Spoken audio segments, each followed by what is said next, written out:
Assalamualaikum warahmatullahi wabarakatuh. Kami dari kelompok 4 kelas medis 2. Perkenalkan, nama saya Rizky Pratama. Saya Aurel Etni Margareta Latramalo. Saya Azhar Hananur Carisa. Nama saya Kumala Dewi. Dan saya Bella Yul Mafira. Saya Tika Delia Putri. Saya Ayu Badria. Saya Tela Putri Kinanti. Dan kami berada di Puskesmas Wanasari. Kami ingin mewawancarai Bu Bidan Ani Rumiani, AMD Kebidanan. Sekian, terima kasih. Jangan lupa saksikan video kami. Assalamualaikum warahmatullahi wabarakatuh. Sebelumnya perkenalkan, nama saya Bella Yul Mafira. Di samping saya teman saya. Kami dari siswa SMA Negeri Kabupaten Selatan di sini ingin mewawancarai Ibu seputar analisis gaya sehat dan pola hidup. Sebelumnya kita di sini dengan Bu Bidan siapa ini? Bu Bidan Ani. Bu Bidan. Di sini saya ingin bertanya, apa saja yang Ibu sarankan pada pasangan yang kesulitan untuk memiliki pasangan? Singkat-singkat aja nih ya ceritanya. Baik. Kalau yang sulit untuk proses kehamilan pada pasangan suami istri yang telah menikah, sebenarnya sarannya tuh hanya pola gaya hidup. Pertama, gaya hidup, stres harus dikendalikan, aktivitas fisik semuanya itu jaga berat badan. Itu aja. Karena yang berat badan yang berlebih itu atau overweight itu kan bisa menghambat saluran antara salur telur bertemu dengan. Terus hindari juga makanan-makanan yang banyak mengandung pengawet, terus kafein itu ada di kopi ya, sama teh yang paling tinggi itu juga dihindari karena itu juga melemahkan sperma. Kan sperma tuh ada kualitas, kan dituntut kualitas sperma, kualitas indung telur itu kan dituntut. Jadi itu yang bikin terkadang sulit untuk pembuahan. Makanya stres terutama, pola stres, hindari makanan yang banyak mengandung pengawet, terus jaga berat badan, dan saran yang paling utama sering-sering melakukan hubungan seksual. Ya kan, yang paling enak juga paling belakang, tapi udah nikah. Hubungan sering-sering karena di antara sekian hubungan seksual yang sering itu yang mana nih yang kualitas spermanya kecil. Lalu terlanjut selanjutnya bagaimana batasan aktivitas fisik yang disarankan untuk mendukung kualitas sel telur? Aktivitas fisik untuk mendukung kualitas sel telur. Iya. Sebenarnya yang ringan-ringan aja sedang jalan pagi tidak dianjurkan untuk beraktivitas yang berat. Aktivitas itu hanya yang ringan-ringan, jalan pagi. Bagaimana batasan aktivitas fisik yang disarankan untuk mendukung kualitas sel telur? Kan gitu kan.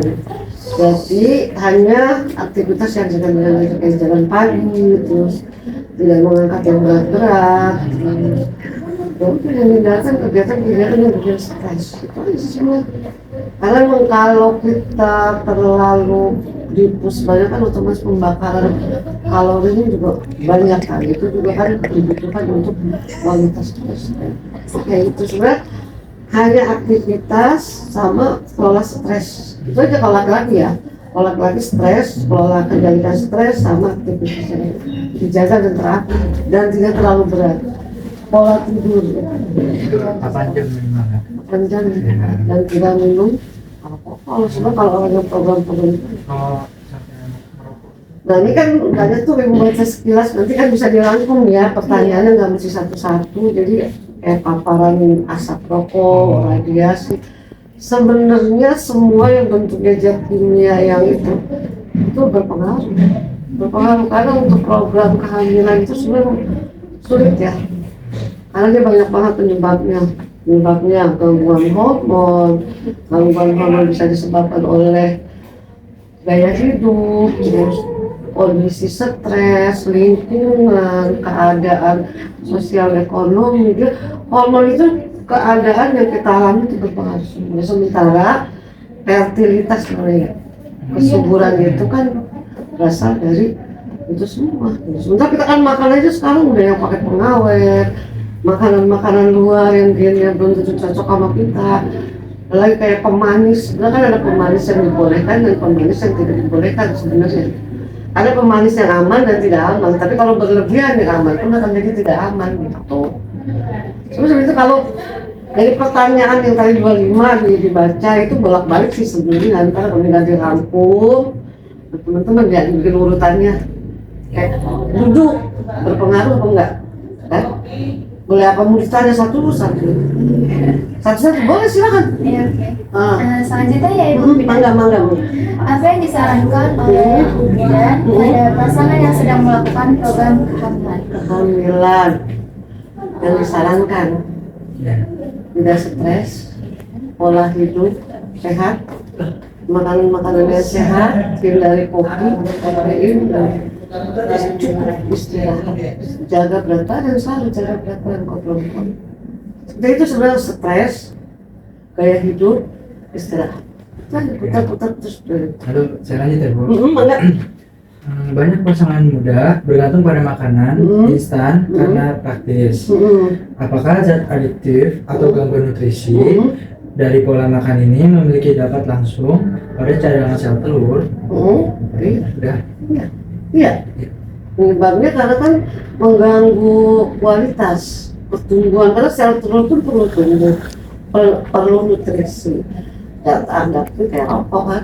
Asap, terus yang dari pabrik, polusi, semua itu. Nah, intinya kalau fertilitas itu semuanya berdasarkan dari gaya hidup yang sehat, pola hidup yang sehat. Tapi ada orang kalau perdebatan kan gampang betul hamil bla bla bla. Tapi kalau menjurus lagi dari ilmu kesehatan ya seperti itu. Penyebabnya adalah stres. Karena gini ngefek urutnya. Udara yang tidak sehat berdampak kepada gangguan psikologi seseorang. Contohnya stres, mungkin ini. Stres bisa menyebabkan penekanan pada pembuluh darah, sehingga nutrisi yang lari ke dalam makanan yang lewat pembuluh darah pun otomatis akan berkurang karena terjadi penekanan, penyempitan. Lari seperti itu sirkulasinya Mas. Pasti gak ya nanti masuk. Iya. Kesehatan tuh diputar-putar ujung-ujungnya gitu. Intinya kalau untuk fertilitas atau kesuburan itu ya dibutuhkan pola hidup sehat, istirahat cukup, hindari makanan-makanan yang mengandung pengawet atau makanan-makanan yang banyak mengandung MSG. Pengaruhnya besar, sama kendalikan stres. Nah untuk perempuannya jaga berat badan. Baik Ibu Bidan. Oke, selanjutnya ada menurut Bu Bidan, kalau ibu hamil itu sebenarnya boleh diurut gak sih, dan bisa gak berpengaruh buruk bagi janin? Sebenarnya sih kalau daerah kaki, badan, tangan, dan nggak boleh kan pada area yang daerah perut posisi bawah dari itu. Boleh, karena kan bisa melancarkan peredaran darah juga semuanya. Tinggal tergantung daerah mananya yang itu. Kalau seputar sini boleh. Dokter boleh kok coba referensinya baca. Karena tidak yang berat. Apakah kondisi lingkungan seperti paparan asap rokok dari anggota keluarga di rumah yang menjadi faktor seseorang jadi sulit memiliki keturunan? Tapi nggak 100% ya. Intinya mah paparan asap rokok itu bisa mengganggu kesehatan keseluruhan ya anggota keluarga yang ada di situ, karena nikotinnya itu dia bisa menempel di tembok lama, di kultur lama, di kursi yang pakai bulu-bulu itu lah. Makanya kalau orang merokok bajunya di luar kalau ada anak wanita kayak gitu, karena di baju yang paling lama nempelnya dan harus cuci dulu. Nah, kita kan nggak mungkin cuci orang. Jadi intinya tidak mutlak menyebabkan orang itu infertil ya dari asap rokok, tapi ada pengaruhnya. Karena kalau dibilang nggak ada pasti ada, karena gangguan kesehatan juga kan akan mempengaruhi aktivitas. Oke, ada selanjutnya. Apakah posisi duduk yang terlalu lama bisa mempengaruhi sirkulasi darah ke area panggul dan kesehatan rahim? Pada ibu hamil atau belum? Pada ibu hamil. Pada ibu hamil jelas. Kan bisa menyebabkan ini tersumbat, aliran darah ke sekitar panggul akan tersumbat tuh ya. Yang menyebabkan makanya ibu sering bengkak. Ibu hamil kalau gini ya, lama duduk dia akan bengkak. Karena apa? Aliran darah seputar pinggul sampai dengan ekstremitas bawah itu akan tersumbat. Intinya ya mengganggu. Karena kan maksimalnya hanya 10 menit, setengah jam. Setengah jam dia harus bangun, melakukan peregangan, jalan dengan kayak periksa misalnya kontrol kan lama tuh. Dia harus bangun setengah jam. Gerak, karena memang duduk mengunci apa sih aliran pembuluh darah dari panggul sekitar sini, ekstremitas bawah. Iya. Oke, pertanyaan selanjutnya. Saat seseorang mengalami stres berlebih, apakah bisa berpengaruh pada kualitas sel telur wanita? Kan salah satu program kalau kita pengen hamil, program kehamilan atau kesuburan atau kualitas sel telur dan kualitas sperma, salah satunya adalah kelola stres. Karena kelola stres itu penyakit apapun bersumbernya dari stres banyak. Jantung, naikkan tekanan darah, terus bisa jadi mengganggu sirkulasi juga metabolisme semua. Iya, ini. Bukan hanya hamil ya, kehamilan seluruh kesehatan pun stres. Makanya salah satu indikator PHBS itu adalah kendalikan stres, karena kan memang stres sudah diukur. Satu orang tingkat 80 bisa, satu orang lagi tingkat 60 stroke, gitu kan? Tuh. Selanjutnya berbeda. Ibu Bidan, gimana cara membedakan antara keputihan yang normal dengan keputihan yang sedang menandakan kalau ada masalah kesuburan di seorang wanita? Atau yang sehat dulu ya. Iya. Dia jernih, tidak berbau dan tidak gatal. Itu yang sehat.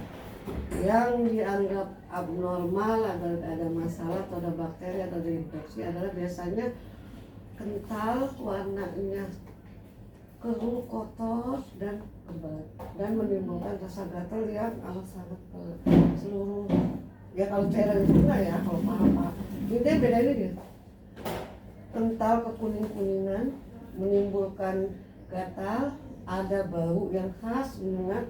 Nah itu berarti keputihan yang normal. Kalau yang normal itu tidak ada bau, terus tidak bereaksi gatal, dan dia akan jernih. Ada jenis juga yang bergatal dan itu, tapi rata-rata 90% keruh karena ada kuman kan. Jadi biasanya darah itu kan kotor tuh. Ini intinya tidak menimbulkan bau, tidak menimbulkan reaksi gatal, tidak jernih, itu yang normal. Berbau, gatal, baunya khas dan bereaksi gatal itu adalah abnormal. Oke, selanjutnya. Menurut Ibu Bidan, gimana sih cara membangun hubungan selama menjalani program kehamilan agar tidak berdampak buruk pada kesehatan mental? Program kehamilan, jadi program kehamilan supaya tidak berdampak buruk pada kesehatan mental ya. Iya. Kan karena ibu itu biasanya kan pasangan itu biasanya tuh udah berharap ya. Satu kuncinya kendalikan stres. Ada itu aja. Kendalikan stres, istirahat yang cukup dan pola makan berpengaruh soalnya. Kalau pola makan yang tidak baik juga gampang memicu orang lain stres.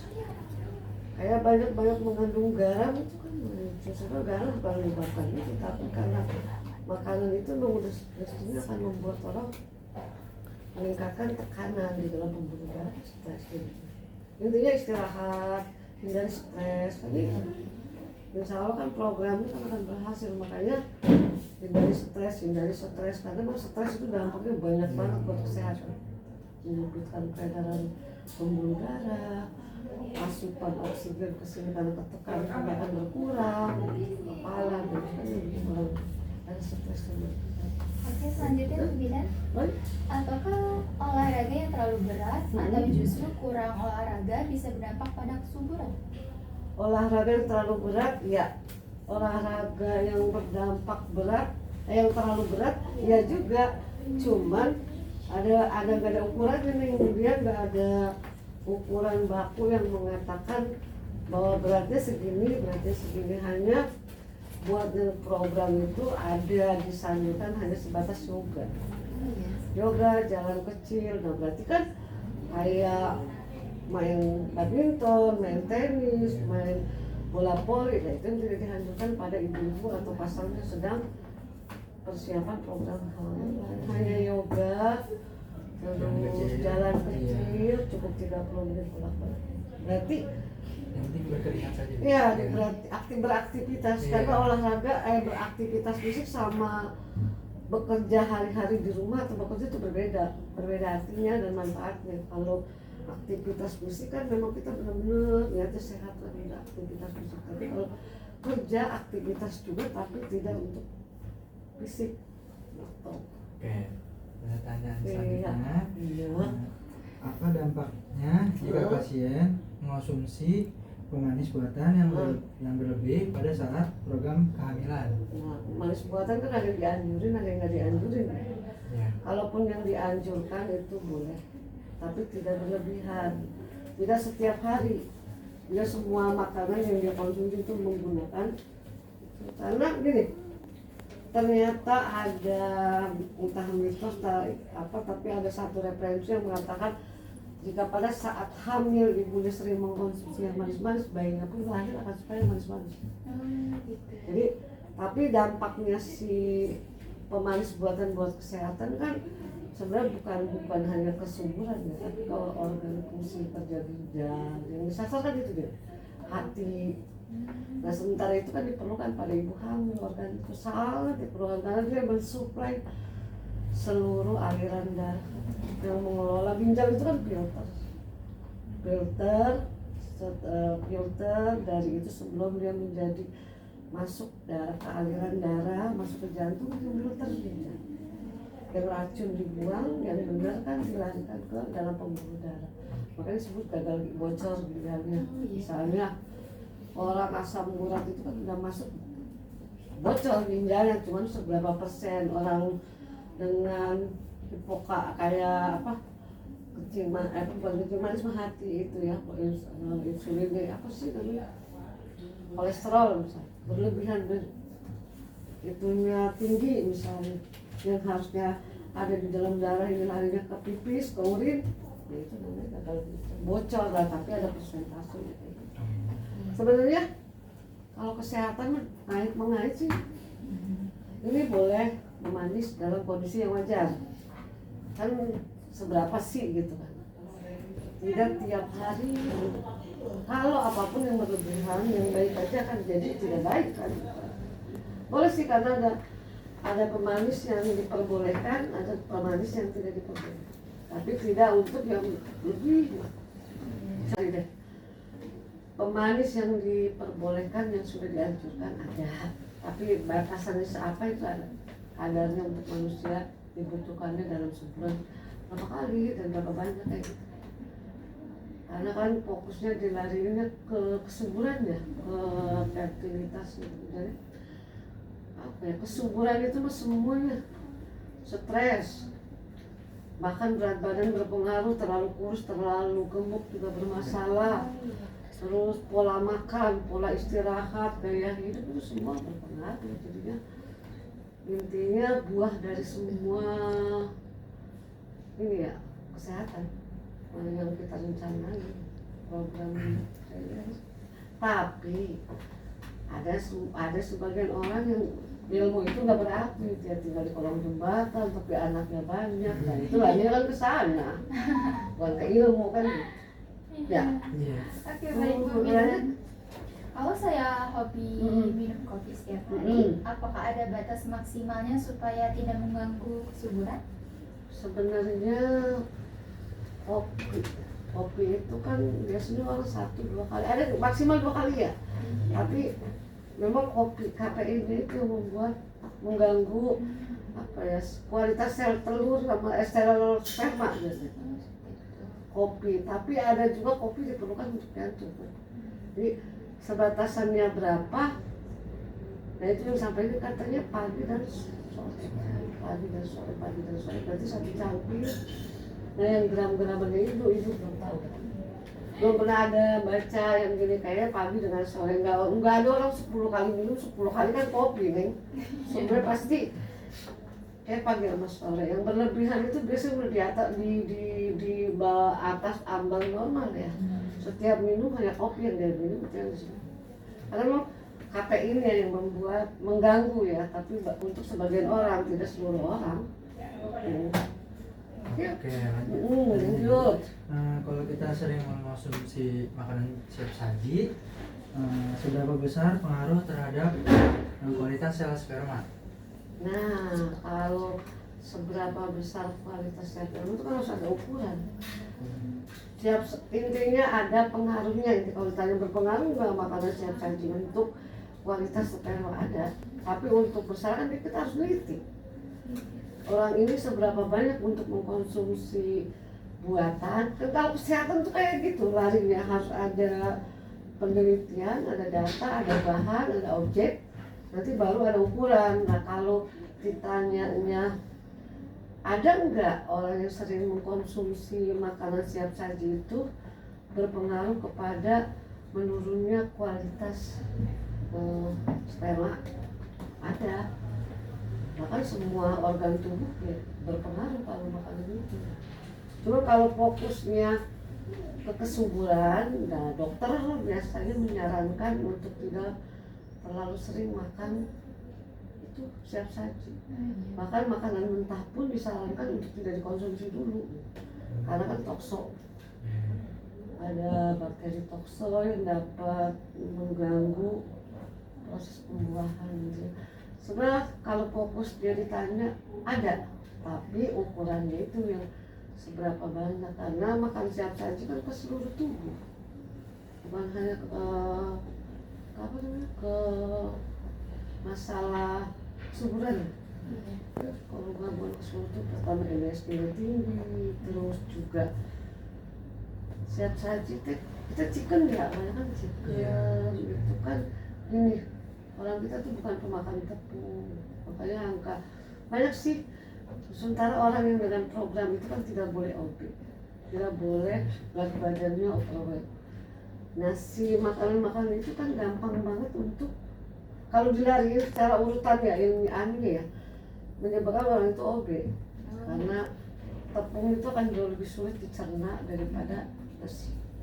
Kan makanan luar, bukan makanan kita sebenarnya. Itunya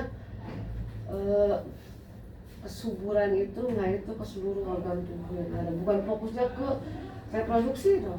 Justru keadaan reproduksi itu akan optimal atau maksimal ini ya apabila organ-organ yang 5 ini juga otak, hati, jantung, paru dan ginjal itu dalam kondisi yang memang baik. Ginjal fungsinya untuk menyaring, jantung untuk ini gitu. Jadi fokusnya naik semuanya gitu, nggak yang terpisah. Kalau kesehatan ini gitu, makanan siap saji berpengaruh nggak buat kesehatan? Ngaruhnya apa? Pertama, mengganggu juga sistem metabolisme. Kedua, zat-zat MSG-nya itu otomatis juga kan bisa meningkatkan tekanan darah, tensi yang tinggi itu akan menyulitkan si sel telur itu untuk hasil buah antara sperma dan sel telur untuk nempel di dinding hati. Karena di seputar dinding rahim itu pembuluh darahnya banyak. Akhirnya kan terus keguguran. Orang hipertensi, orang darah tinggi selalu keguguran. Makanya disebutkan kehamilan beresiko kalau orang dengan darah tinggi. Itu semuanya yang istilahnya tidak baik itu banyak. Tapi ada sebagian orang juga yang tidak, yang ekonominya apa aja itu dia akan baik-baik aja. Ilmu ini nggak nyungkal ke mereka, tapi secara kalau ilmu nanti ke dokternya kayak nggak itu deh. intinya tanya ada nggak pengaruhnya makanan buatan buat kesuburan? Ada, karena lariin dulu ke sistem pencernaan, misalnya sistem filterisasi di ginjal, terus sistem lagi pengaruhnya ke otak, itu otak ngirim ke jantung yang ngirim ke suplai aliran darah ke uterus bagi perempuan, terus saluran testis ke belakang. Jadi intinya kerja organ itu saling berkaitan. Terakhir puncaknya di organ yang memang kita mau tuju sehatnya, misalnya di kesuburan. Itu. Oke, baik Bu Ya. Bidan. Oke, Bu Bidan, selanjutnya apa benar saat bermain ponsel sampai mau tidur di ruangan yang gelap, ini katanya bisa mengganggu hormon kesuburan? Iya tadi ya, kalau dari banyak sih kayak sebenarnya sih referensinya banyak, cuman kan kita ada yang larinya di sini, di kantong, di sana, tapi gelombang elektronya itu inframerah yang menyebabkan kan nggak boleh semuanya nih yang sebutannya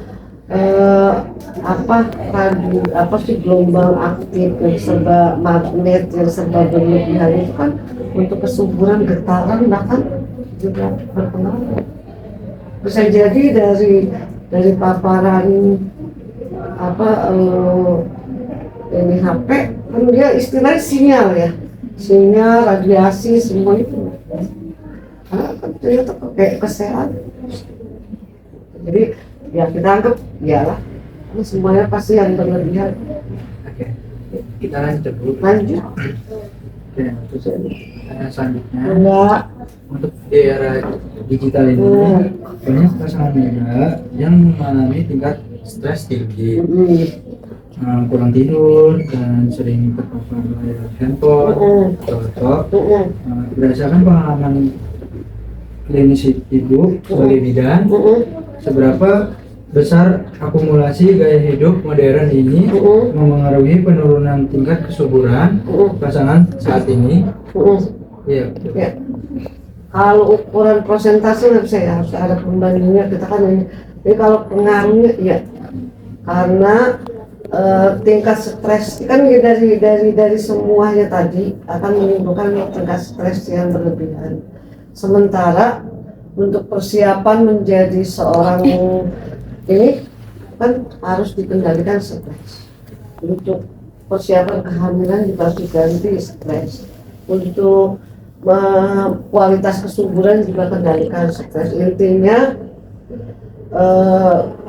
era digitalisasi ya yang masuk, informasi yang masuk, kalau kita tidak bisa mengolahnya dengan baik, akhirnya timbul stres yang tinggi, akhirnya larinya ke apa? Ke gaya hidup yang menyimpang dari aturan kesehatan, seperti rokok, minuman keras, itu kan bisa juga pengaruh dari digitalisasi. Jadi digitalisasi itu bukan hanya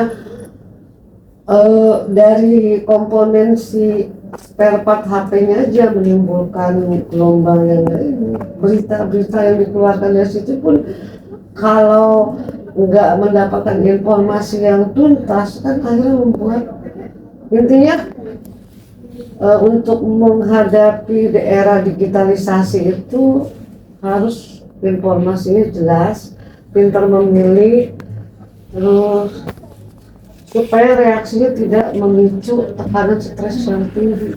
Karena gini, intinya ditanya tadi apa di era digitalisasi apakah berpengaruh?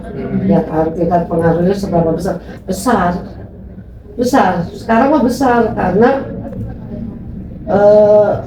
terus yang kerusakan yang ditimbulkan dari digital informasi dari digital itu kalau dia mendapatkannya secara mandiri sendiri.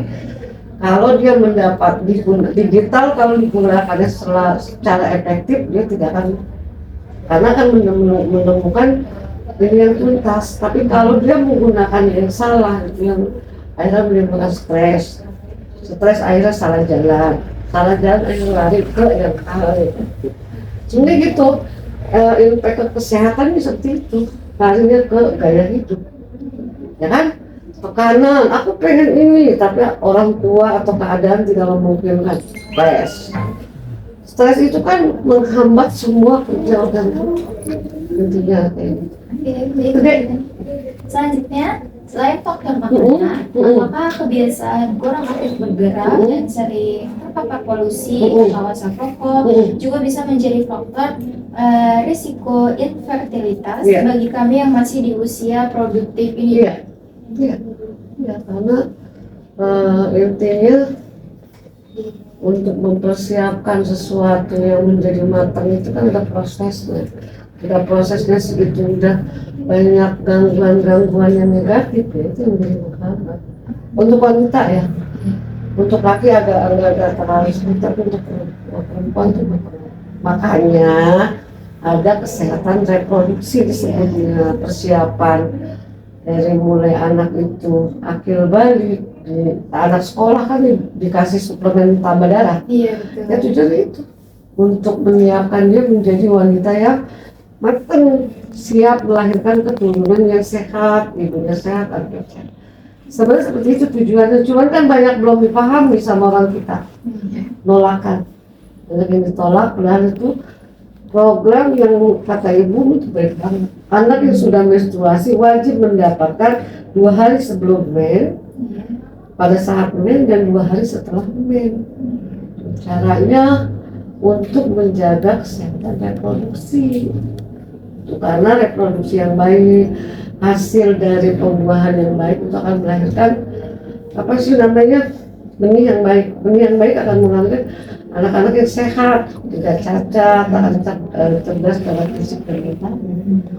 Banyak yang dari dalam kandungan yang sudah bermasalah juga akan bermasalah keluarnya.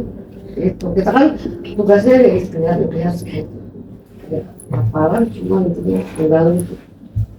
Nanti dari ibu disimpulin aja pas dilihat videonya, kan sebenarnya diputar dibolak-balik. Intinya ya itu kalau pertanyaan kan harus dulu satu-satu ya, tapi kalau untuk pengalaman nanti bisa. Oke, baik. Pertanyaan selanjutnya. Pertanyaan selanjutnya. Saat ini banyak remaja yang mengonsumsi minuman kekinian seperti kebanyakan gula atau kafein. Apakah kebiasaan tersebut dapat mempengaruhi kesehatan jangka panjang, terutama terkait kesuburan kami nantinya? Iya, karena memang iya begitu. Jadi kafein tadi salah satunya, hindari minuman yang mengandung kafein, mengkonsumsi kafein, terus mengkonsumsi protein, terpaparnya protein radiasinya apa sinar infrared kan kayak gitu. Ya, iya kalau karena memang gaya hidup yang kita tanam dari sekarang itu akan bertuai beberapa tahun ke depan. Pola hidup semasa muda itu akan bertuai nggak sampai di usia 40 tahun. Makanya investasi kesehatan. Iya. Selanjutnya Bu Bidan, apakah Bu Bidan sering menemukan pasien yang kurang mengonsumsi air putih dan lebih sering mengonsumsi minuman kafein secara berlebihan? Seberapa besar pengaruhnya terhadap kesehatan reproduksi? Kalau reproduksi, kalau larinya lagi ke kafein, ke soda, kafein besar, karena itu salah satu penyebab kalau untuk gangguan fertilitas ya. Cuman namanya fertilitas itu nggak bisa sendiri-sendiri, kesuburan ya. Apa kualitas reproduksi yang baik itu nggak berdiri sendiri. Ada daya hidup, ada fisik, ada stres, ada yang itu kan gaya hidup, pola hidup. Terus ada stres, ada bentuk fisik, ada lingkungan. Jadi kalau fertilitas itu mempengaruhi, tapi hidup yang tidak sehat itu otomatis akan berpengaruh kepada kesuburan. Untuk besarannya besar, hanya bukan untuk kesuburan. Biasanya kan larinya ke kesehatan organ lain dulu, baru impactnya ke kesuburan. Tapi agak sulit diukur karena kesuburan itu ada ilmunya, tapi ada campur tangannya itu juga, tapi ada ilmu dan ada ada dasarnya, ada bahan penelitiannya, ada referensinya, ada ya berpengaruh. Gaya hidup itu berpengaruh intinya. Oke. Pertanyaan selanjutnya, apakah pengguna produk diet dapat berdampak pada kesuburan wanita? Iya. Karena kan yang namanya kimia yang tidak secara alami pasti berlebihan karena kan konsumsi setiap hari. Iya. Tapi iya. Karena ada zat kimia ya. Pasti berlebihan. Oke, selanjutnya, apakah Ibu Bidan pernah menemukan perubahan positif pada pasangan yang sebelumnya mengalami infertilitas atau mandul? Banyak sih. Rata-rata kan kalau kita sebelum ada BPJS kan banyak nih. Biasanya kan kita saranin langkah-langkahnya banyak, jaga pola makan, pola hidup, gaya hidup sehat, hindari stres, terus kelola stres ya, jangan hindari stres pasti ada, terus cukup istirahat, terus kalau yang udah menikah mah kan kita saranin untuk sering-sering melakukan hubungan seks ya, karena itu juga sangat membantu.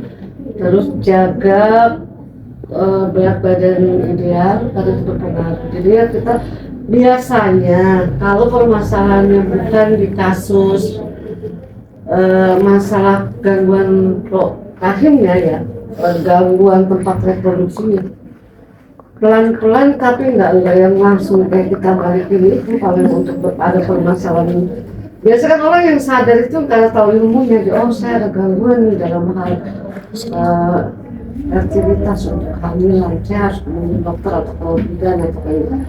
Nah kita biasanya hanya menyarankan cukup istirahat, hindarkan stres, banyak makanan-makanan bergizi, terutama yang mengandung asam folat ya. Asam folat itu bagus banget, banyak telur, ada kacang-kacangan, ada protein banyak. Ini kayak muda-muda ini. Itu pertanyaan selanjutnya ya. Apakah Ibu Bidan pernah menemukan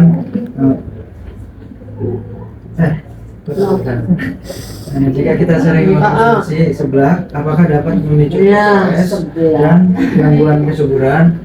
Sih sebenarnya sih seblak itu mungkin MSG-nya ya. Iya. Cuma kan nggak baik untuk kesehatan seblak karena dia karbo. Belum ada tuh ya yang ada yang referensi. Intinya kalau kita runut gini, komponen-komponen dari seblak aja yang bisa mempengaruhi kalau bilang ya, tapi nggak dominan, nggak jadi bahan mutlak, cuma itu makanan yang tidak sehat untuk dikonsumsi bagi pasangan yang misalnya untuk persiapan program kehamilan atau bersiap ya pokoknya investasi kesehatan untuk ke depan. Kalau seblak apa isinya? Karbo. Karbo dan MSG. Oke, selanjutnya Ibu Bidan, gimana sih pengaruh lemak trans dari minyak gorengan yang dipakai berkali-kali itu bisa menyebabkan peradangan ke area reproduksi? Intinya kan sudah menimbulkan, nanti ada prosesnya kan dia sudah ada pembakaran, diulang nempel ke makanan secara otomatis kan termakan karena ternyata apa tuh arangnya kayak sate dibakar-bakar itu kan pencetus untuk aktifnya sel. Karena semua orang pada dasarnya memiliki itu, nggak begitu juga untuk kesuburan. Karena gini, kesuburan itu semua komponen itu akan ngait dengan larinya menuju ke sana. Kalau kita mau fokusnya ke reproduksi, oh bu saya dulunya suka ini, diurut lagi, oh ini ngaruhnya kerja ini mempengaruhi fungsinya ini, fungsinya ini adalah untuk mensuplai makanan ke dalam alat-alat organ-organ reproduksi. Nah, itu kan harus cukup oksigen. Nah, yang nyuplai oksigen siapa? Pembuluh darah. Yang punya siapa? Jantung. Yang membersihkan siapa? Ginjal. Jadi seberapa besar makanan itu berpengaruh kepada kesehatan reproduksi? Besar. Karena dia mempengaruhi si mesinnya dulu nih yang kerja, teman-temannya. Nah, dari teman-teman ini yang membutuhkan hasil akhir yang baik kan disaring, dikola, disuplai. Nah, suplai pembuluh darah yang bersih itu kan menyebabkan suplai yang makanan, oksigen yang nempel di darah di hormon itu akan full masuk. Sementara pembuluh darah yang sudah banyak sumbatan-sumbatan itu juga akan mengurangi asupan O2, asupan makanan. Yang mengikat oksigen adalah hemoglobin, itu darah yang kayak tadi gue bilang, pabrik tambah darah. Kafein itu menghambat itu produksi si hemoglobin. Kafein, teh yang mengandung teh itu apa dia teh? Kafein juga tinggi. Intinya boleh kalau dalam batasan yang wajar, tidak boleh kalau berlebihan yang sampai tubuh sudah menolak, timbul bengkak. Reaksi tubuh itu jika berlebihan kan akan bengkak. Jadi orang keracunan. Jadi intinya, masih ada pertanyaan ya? Iya. Berapa lagi? Ya, dua lagi. Sebelum syarat? Oke, pertanyaan selanjutnya, apa yang Ibu sarankan remaja saat ini dalam menjaga kualitas kesuburan alat Nah, reproduksi? ini yang rusak nih. Ini gini. Ya bagus sih ada pendidikan kesehatan gini di SMA ya, difokusin untuk kesehatan reproduksi. Berarti kan fokusnya kesehatan reproduksi, kesehatan sirkulasi darah, ini fungsi organ itu. Jadi gini, untuk menjaga kesehatan reproduksi dimulai dari alat reproduksi itu berfungsi. Sejak kapan? Ya sejak kita mulai akil balik, semua dia udah bekerja, sudah bisa membuahi, sudah mimpi basah buat laki-laki, kalau perempuan sudah menstruasi. Nah itu udah matang sebenarnya, cuma siapnya berapa usianya ya di atas, kalau Indonesia kan di atas 20 ya, kita 20, laki-laki 25. Jadi intinya dari sejak kita dalam kandungan, dari lahir sampai dari kandungan sampai lahir, jenis kelamin sudah ditentuin. Pada saat kita sudah asupan makannya sendiri, ya itulah penentunya. Karena pada saat dari orang tua kan hanya ASI atau susu formula. Dan pada saat kita sudah masuk ke dunia luar, nah tadi gadget mempengaruhi seberapa besar handphone itu mempengaruhi kesuburan banyak, karena dari mulasi handphone itu yang membuat informasi-informasi itu masuk menjadi tidak baik, yang tidak bisa ini bilang ini nggak baik, ini bilang makanya kerjain yang tidak baik, karena kan mas kayak gitu yang nggak tuntas dapat informasi. Makanya apa ya yang kita kelola sekarang, persiapkan diri untuk menghadapi digitalisasi, cara menghandle, mengolah, memilah dan memfilter yang baik dan tidak baik. Karena yang tidak baik otomatis impactnya kesehatan jasmani dan rohani. Intinya itu dong.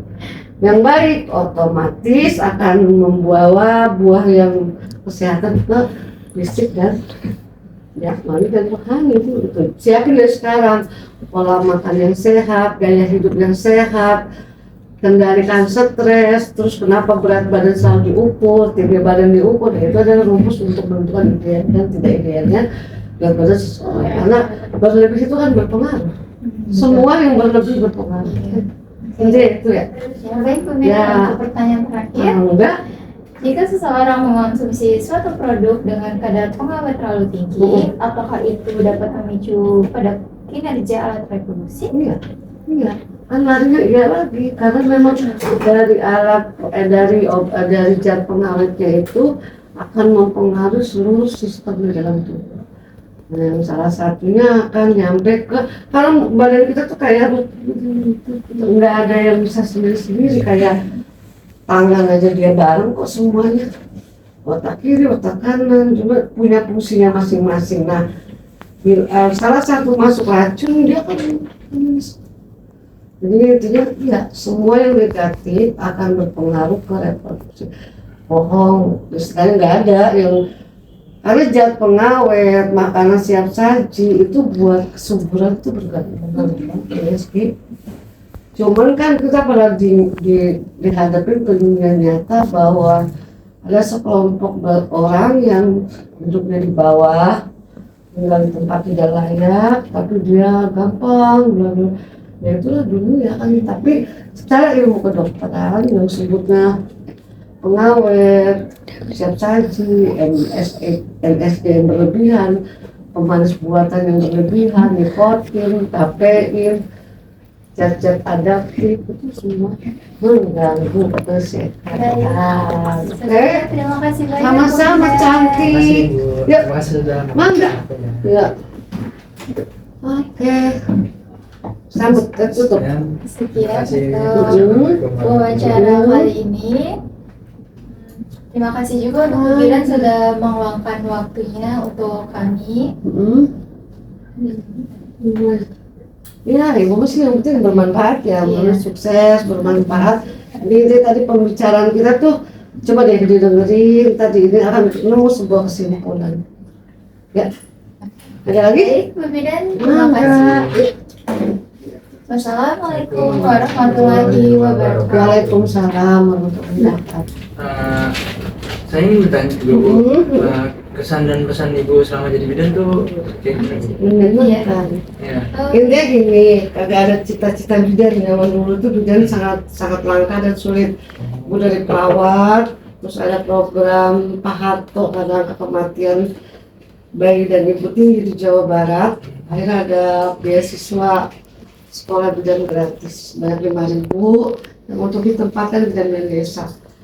Itu suka dukanya banyak, dan kalau itu menjadi cita-cita ya sekarang menjadi cita-cita. Kalau bidan yang keluaran seperti ibu atau bidan yang ini berbeda motivasinya. Kita itu kerja sebenarnya tujuannya adalah jelas, pertama dengan hati, karena memang ada fasilitas gaji. Praktek itu plus biaya, tapi sekarang kan udah enggak. Intinya gini, jangan pernah menguangkan manusia di dunia kesehatan. Manusia kan manusia pasti akan jadi uang kan. Jadi intinya kalau orang kesehatan kalau kerja dengan hati akan ringan. Kalau kerjanya memang ingat tujuannya adalah untuk kesehatan. Kalau bidan ya karena dia dari mulai konsepsi sampai dia usia lanjut masuk ke liang kubur itu semua berkaitan dengan pekerjaan dan tanggung jawab bidan. Baik bu, kadang ya baik buruknya generasi reproduksi generasi itu juga dipengaruhi oleh peranan bidan. Karena kalau di luar kan bidan berapa kakak itu satu bidan, kita kan berapa ribu penduduk di sini, berapa ratus ribu bidannya hanya berapa 7, 8 kita itu masih kurang sebenarnya secara kesehatan. Cuman intinya kalau berapa seneng jadi bidan seneng banget karena bisa andil ya. Gaji itu di luar itu kerjaannya memang berat, tanggung jawabnya berat, tapi lumayan walaupun ada ngelong-ngelongnya tadi ngomongnya dia ngelong, gue mau ketawa aja sih orang dia enak kan. Jadi intinya kesan-kesannya untuk terjun ke dunia kesehatan sebenarnya nyenengin, cuman ilmu kita tuh terus berkembang ya, nggak stuck di satu definisi. Oh ini tuh begini, tapi 2 tahun lagi akan berubah menjadi begini gitu. Kesehatan kan sekarang karena dari flu menjadi pindah lagi mutasi akhir jadi covid jadi chikungunya muter. Jadi ilmu kesehatan itu kan nggak bisa stuck kecuali diagnosa penyakit tertentu. Intinya kayak gitu, banyak belajar aja. Siapa yang menjadi dokter? Jadi dokter yang baik, jadi bidan yang baik, jadi perawat yang baik gitu. Terima kasih Bu Bidan menjawab pertanyaan atau Terus ya ada apa saja? sudah. Udah. Ketemu lagi ya nanti coba.